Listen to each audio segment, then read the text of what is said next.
दर्शक बंधु कठोर हेले राज्य सरकार राज्य में लक्ष लक्ष अयोग्य हिताधिकारी राशन कार्ड हाथी बेले यह विरोध में कड़ा आभिमुख्य ग्रहण करने को जाउछंती राज्य सरकार।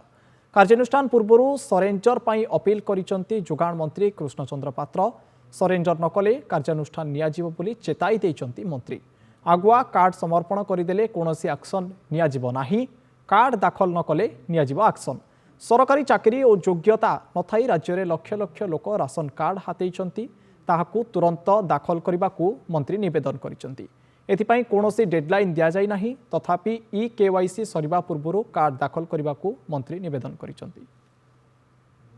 देखो सारा ओडिशा रे लक्ष लक्ष संख्यार अयोग्य हिताधिकारी अछंती, माने कि सरकारी चाकरी करछि, कि टीचर अच्छी, कि लेक्चरर अच्छी, कि डॉक्टर अच्छी, मुझे कहबिनी सब प्रकार लोक अच्छा जो मैंने हाथी ये कार्ड नवा उचित नुहे।